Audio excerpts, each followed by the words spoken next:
دنیا بھر میں درباری شاعر، درباری ملا اور درباری لوگ پائے جاتے ہیں، لیکن پاکستان کا کوئی ثانی نہیں ہے۔ اور یہاں پر ہر چیز بکتی ہے اور ہر چیز برائے فروخت ہوتی ہے، سند سے لے کر فتویٰ تک، فتویٰ سے لے کر ملا تک، ملا سے لے کر شاعر تک، شاعر سے لے کر جو ہے وہ شرفا تک جو ہے وہ بکتے ہیں، اور ان کا کوئی مول نہیں ہوتا۔ یہ چند ٹکوں پر بکتے جاتے ہیں۔ اور یہ بات میں کیوں کر رہا ہوں؟ اسی لیے کر رہا ہوں کہ ملا تقی عثمانی ایک بڑے جید عالم دین ہے، اور ان کے فتواؤں کا راج ہوتا ہے، فتویٰ دیتا ہے تو ان کا راج، ان کا سکہ قائم ہوتا ہے۔ لیکن اس نے گورنر سندھ کے ثنا خوانی میں تو حد کر دی۔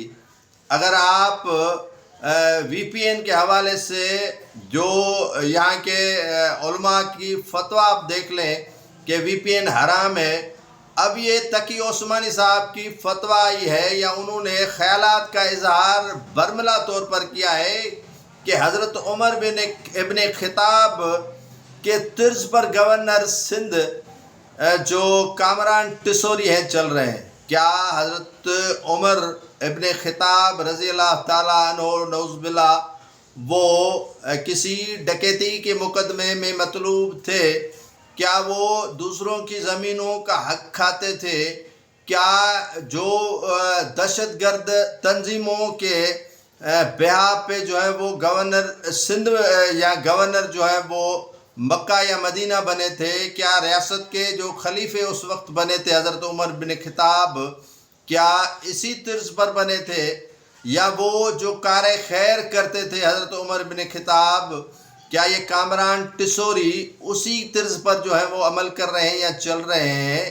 یہ تقی عثمانی کو بھی خیال نہیں آیا۔ کہاں جو ہے وہ سورج اور کہاں یہ اندھیرا، اور کہاں یہ روشنی کی جو کرنیں تھیں صحابہ کرام کے دور یا ادوار میں، اور یہاں یہ گورنر سندھ جو کسی سے ڈکٹیشن لے کر چلنے والا ہے اور کہتے ہیں کہ انہوں نے روشنی پھیلا دی ہے حضرت عمر ابن خطاب کی طرح۔ تو خدا خدا کریں اور خدا کی امان لیں۔ اور میں تو کہتا ہوں کہ استغفار ساری زندگی بھی پڑھتے رہیں تقی عثمان صاحب، تو ان کی شاید یہ معافی تلافی نہ ہو سکے، کیونکہ غلیظ حکمرانوں سے تشبیہ دینا ایسے اشخاص کی یہ قابل توہین اور قابل مذمت ہے، اور یہ قابل ستائش نہیں ہے۔